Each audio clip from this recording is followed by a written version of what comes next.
Hola a todos, mi nombre es Arlene Delgado, soy estudiante de medicina de la Universidad Autónoma de Chiriquí y les estaré hablando sobre la reanimación del paciente de urgencias geriátricas gravemente enfermo.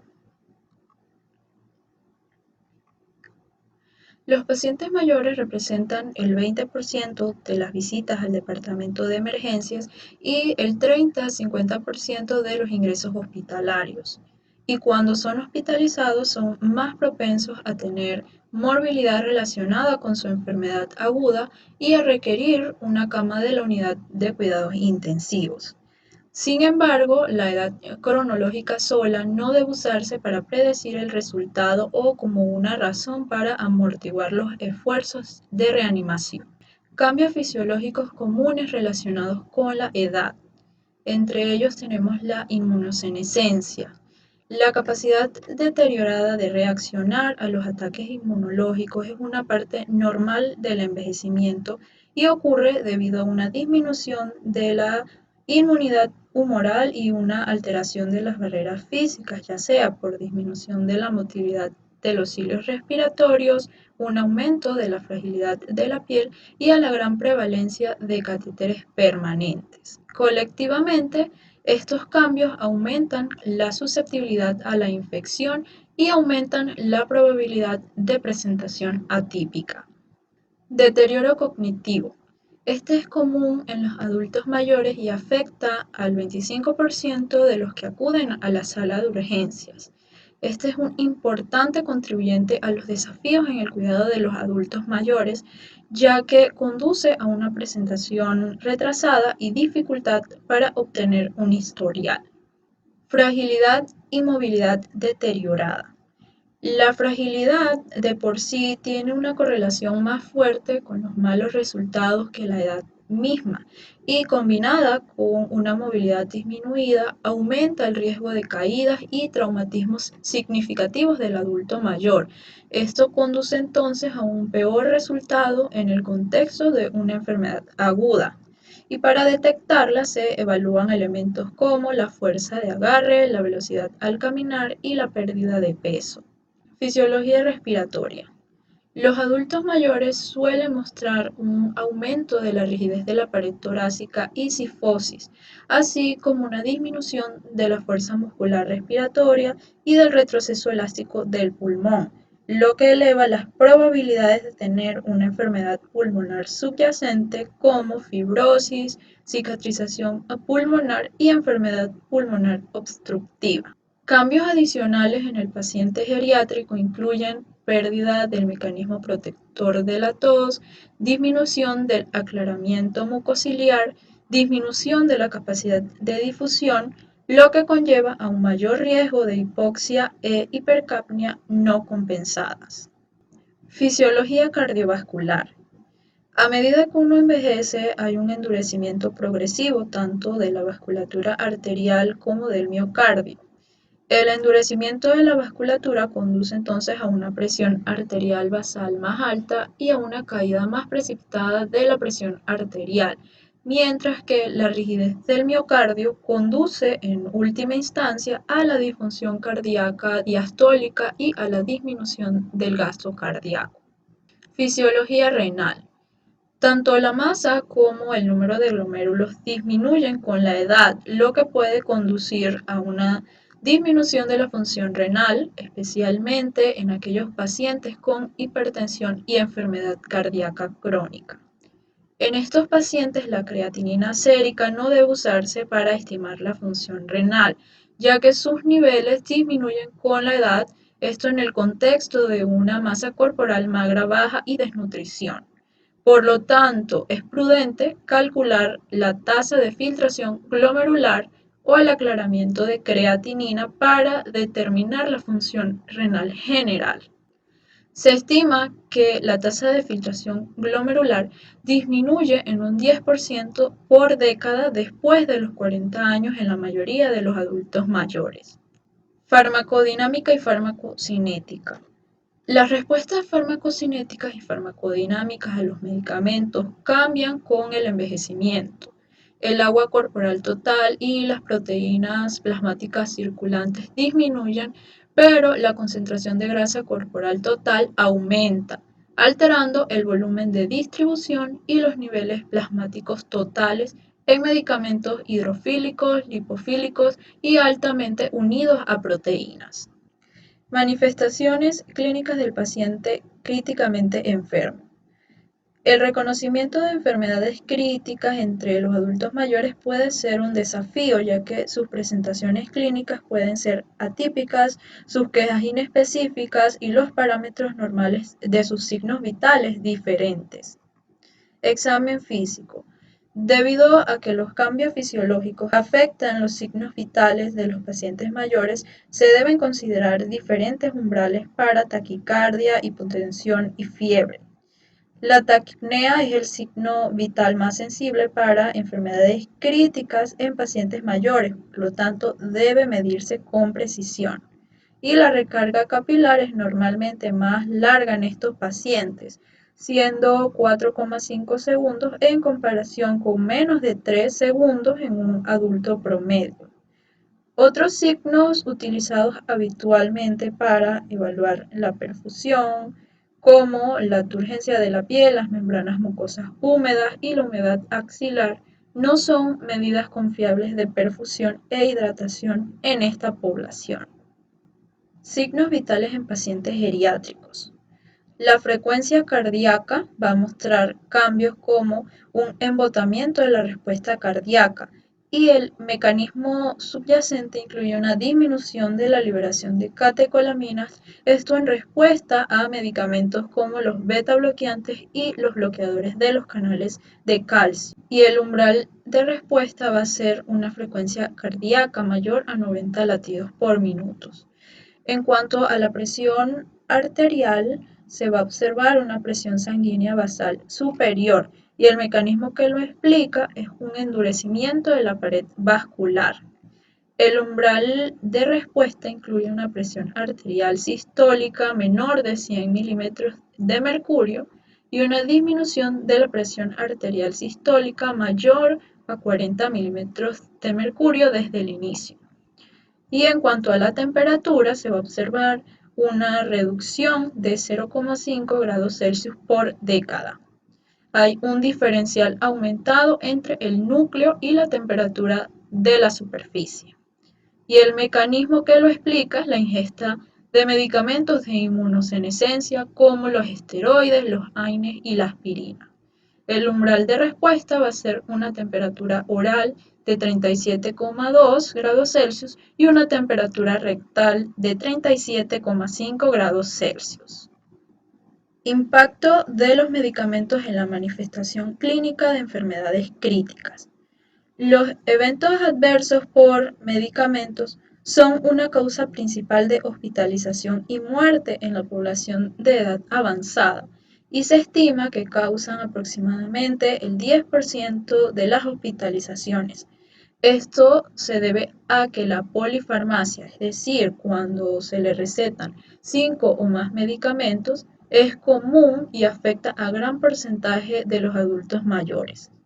Los fármacos que más frecuentemente producen efectos adversos en los ancianos incluyen los diuréticos, los analgésicos, agentes cardiovasculares, agentes diabéticos y anticoagulantes. El efecto dominó en pacientes mayores hace referencia a un pequeño insulto inicial que puede precipitar otras afecciones y una cascada incapacitante de efectos adversos que pueden empeorar severamente el resultado. Por ejemplo, una afección del tracto urinario puede descompensar la insuficiencia cardíaca subyacente y precipitar la demanda de la isquemia miocárdica. Reanimación del paciente geriátrico crítico.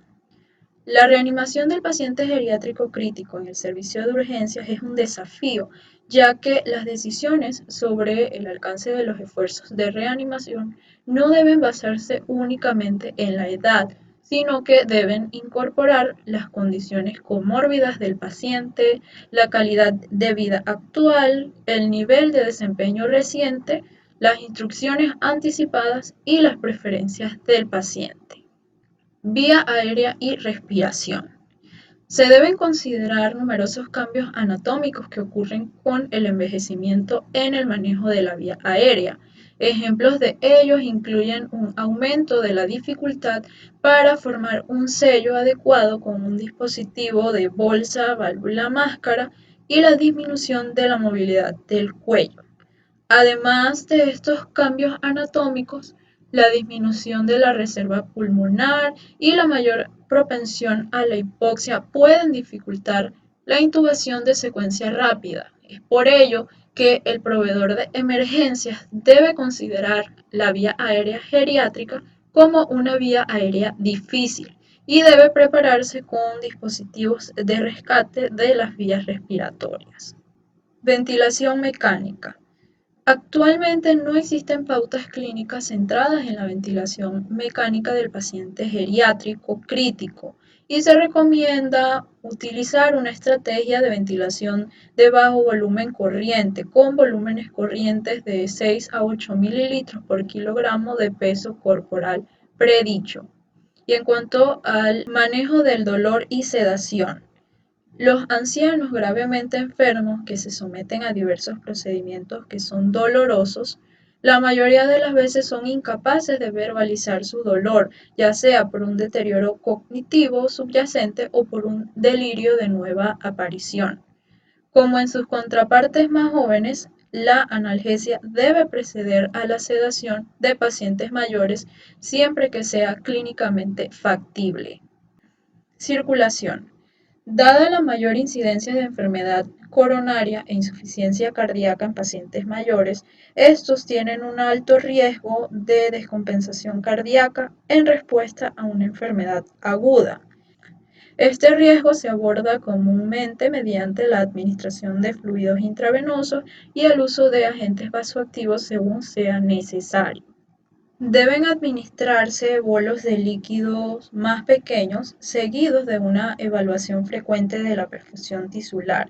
El volumen total administrado debe guiarse por objetivos clínicos como la presión arterial media, la frecuencia cardíaca y la producción de orina. Tomando en cuenta que estos pacientes tienen mayor riesgo de sobrecarga de volumen, congestión de órganos y falla cardíaca con la administración excesiva de líquidos. Los principios básicos para el uso de fluidos intravenosos y agentes vasoactivos incluyen, con respecto a los líquidos intravenosos, evitar el equilibrio positivo de fluidos y un uso equilibrado de cristaloides. Y con respecto a los agentes vasoactivos, la norepinefrina se debe usar como vasopresor de primera línea en el choque indiferenciado, mientras que la dopamina debe evitarse como agente de primera línea. En cuanto a la administración de medicamentos, estos deben comenzarse con la dosis más baja recomendada, luego ajustarse según el efecto y en correlación con la función renal y hepática de acuerdo con las pautas y recursos específicos de medicamentos. Entidades específicas en el paciente geriátrico. La sepsis es una entidad bastante común en estos pacientes. Como se señaló anteriormente, los pacientes mayores tienen una capacidad disminuida para aumentar la taquicardia o la fiebre, lo que dificulta la identificación de esta entidad. Los pacientes mayores con infecciones tienden a tener presentaciones atípicas como confusión, disminución del estado funcional, empeoramiento de enfermedades crónicas y debilidad generalizada. Y es muy importante recordar que ni la leucocitosis ni un nivel elevado de procalcitonina son sensibles a bacteriemia en esta población. La presencia de bacterias en la orina sin signos o síntomas de infección es común en los adultos mayores y se debe tener cuidado de no confundir esta entidad benigna con una infección del tracto urinario, lo que puede conducir a un diagnóstico prematuro de la causa de la enfermedad crítica y retrasar el tratamiento adecuado. Deben obtenerse hemocultivos en todos los pacientes mayores con sospecha de bacteriemia, ya que hasta el 30% tienen bacteriemia sin fuente. Por ello, resulta prudente lanzar una red amplia para la fuente de infección y realizar un examen completo que incluye la búsqueda de úlceras por presión y catéteres permanentes. Tratamiento de la sepsis. La fiebre debe abordarse de manera proactiva con antipiréticos y enfriamiento, ya que la taquicardia y la taquipnea asociadas pueden ser un factor estresante significativo en pacientes de edad avanzada. Los medicamentos vasoactivos deben administrarse según sea necesario para mantener la perfusión de los órganos y los antibióticos de amplio espectro apropiados deben administrarse de inmediato. Los traumas son otra entidad frecuente en esta población y las caídas son el mecanismo más común con una tasa de mortalidad en constante aumento. Los traumas más frecuentes incluyen las fracturas de costilla y las fracturas pélvicas. Los adultos mayores aparentemente estables que se presentan con una lesión traumática deben ser evaluados exhaustivamente en busca de evidencia de lesión oculta y se recomienda el uso de la imagen por tomografía computarizada. Las fracturas de costilla se asocian específicamente con tasas de morbilidad y mortalidad, ya que los pacientes mayores tienen más probabilidades de tener complicaciones, ya sea inmediatas como neumotórax, hemotórax y contusiones pulmonares, o retrasados como la neumonía. De hecho, la tasa de mortalidad aumenta con el número creciente de fracturas de costilla. Las fracturas pélvicas también tienen una alta tasa de mortalidad, hasta un 20% en adultos mayores, mostrando un mayor riesgo de hemorragia y una mayor necesidad de angiografía y transfusiones de sangre. Tratamiento del trauma. La reanimación agresiva debe estar dirigida por los signos vitales. Hay que tomar en cuenta que los anticoagulantes orales empeoran el pronóstico, por lo que se debe determinar el uso de este tipo de medicamentos por parte del paciente y se debe revertir su efecto. El protocolo de transfusión masiva debe ser iniciado de acuerdo con las mismas pautas que para pacientes jóvenes y se recomienda limitar los cristaloides después de la llegada al hospital para evitar la coagulopatía dilucional. Cuidados de fin de vida. Idealmente, las decisiones sobre los cuidados médicos al final de la vida deben tomarse antes de la visita al cuarto de urgencias, pero desafortunadamente muchas personas mayores que se convierten en pacientes de esta área no han dado a conocer sus preferencias. Las conversaciones del fin de la vida deben considerar las enfermedades del paciente, la fragilidad, el estado funcional previo a la enfermedad y, lo más importante, los deseos del paciente. Es prudente evaluar la capacidad de toma de decisiones de un paciente antes de instituir sus deseos y para ello se emplean herramientas como la ayuda para la evaluación de la capacidad, que es una herramienta útil junto a la cama del paciente. Esta herramienta tiene como objetivo ayudar a los médicos a evaluar sistemáticamente la capacidad cuando el paciente se enfrenta a una decisión médica. Los puntos 1 a 4 evalúan si la persona entiende su problema médico actual y el tratamiento propuesto, así como las opciones alternativas. Y los puntos 5 y 6 evalúan si la persona aprecia las consecuencias de su decisión. En el punto 7 se evalúa si la persona parece deprimida o psicótica. Del mismo modo, la consulta con la familia, el psiquiatra y figuras culturales y religiosas puede aclarar algunas áreas de incertidumbre. Y por último, los cuidados paliativos. Estos incluyen el manejo de los síntomas físicos como el dolor, la participación del paciente en las decisiones de tratamiento y el tratamiento del paciente como una persona completa. Estos cuidados dan un enfoque holístico para cuidar a las personas con afecciones que limitan la vida. Muchas gracias por su atención.